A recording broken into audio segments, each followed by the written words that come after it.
एक बार की बात है। एक छोटे से गांव में जो घने जंगल के किनारे बसा था, चार दोस्त रहते थे। आर्यन, सोनिया, विक्की और पिंकी। ये चारों दोस्त हमेशा एक साथ खेलते, हंसते और नई नई साहसिक योजनाएं बनाते। गांव के लोग अक्सर जंगल के बारे में डरावनी कहानियां सुनाते थे, लेकिन इन चारों दोस्तों के लिए जंगल एक रहस्यमय दुनिया थी, जो रोमांच से भरी थी। एक दिन गांव की सबसे बुजुर्ग व्यक्ति शंकर दादा ने बच्चों को एक पुरानी किताब दिखाई। उस किताब में एक नक्शे का जिक्र था, जो जंगल के बीच छिपे एक प्राचीन खजाने की ओर इशारा करता था। दादा ने बताया कि ये खजाना सदियों से जंगल में कहीं छिपा है, लेकिन उसे पाने का रास्ता खतरों से भरा है। क्या ये सच है दादा? आर्यन ने उत्साह से पूछा।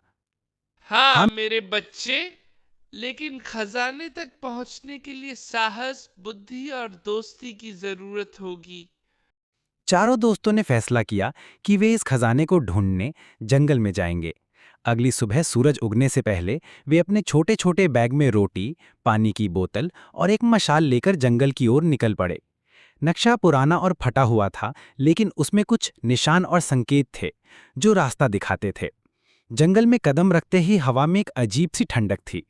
पेड़ इतने घने थे कि सूरज की रोशनी भी जमीन तक मुश्किल से पहुंच पाती थी। विक्की, जो सबसे नन्हा लेकिन सबसे नटखट था, ने कहा। ये जंगल तो जादू ही लगता है। क्या पता यहाँ भूत भी हों। सोनिया ने उसे चिढ़ाते हुए कहा। अरे, भूत वूत कुछ नहीं होता। बस अपनी कहानी को और रोमांचक बनाना है। के नक्शे में एक विशाल बरगद के पेड़ की ओर इशारा करता था।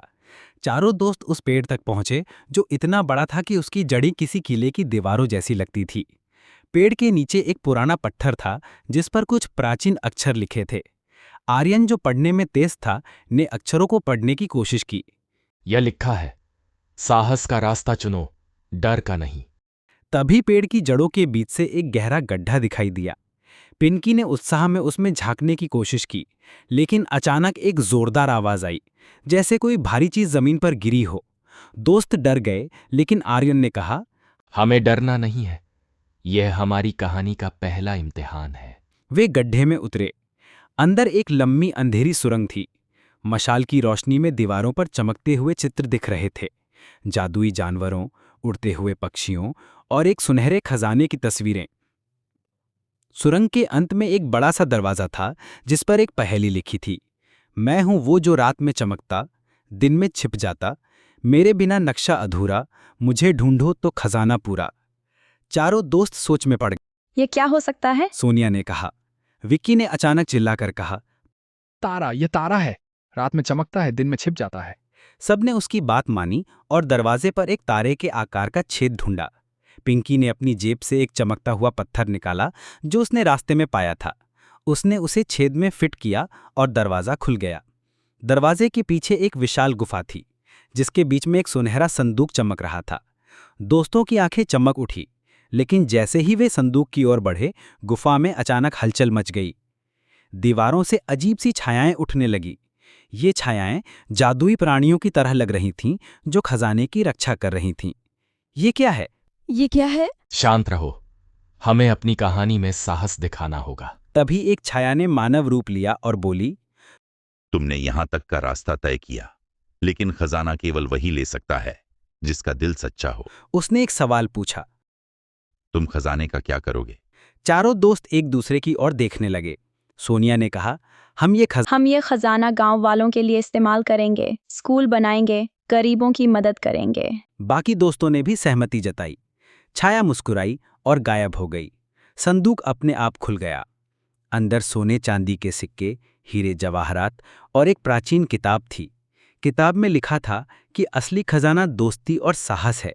चारों दोस्तों ने खजाना गांव लाकर शंकर दादा को सौंप दिया। गांव में स्कूल बना, बच्चों के लिए खेल का मैदान बना और सभी खुशहाल हो गए।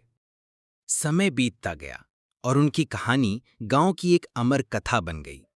शंकर दादा बच्चों को जंगल के भूतों की नहीं, बल्कि आर्यन, सोनिया, विक्की और पिंकी के साहस और सच्ची दोस्ती की कहानी सुनाते थे।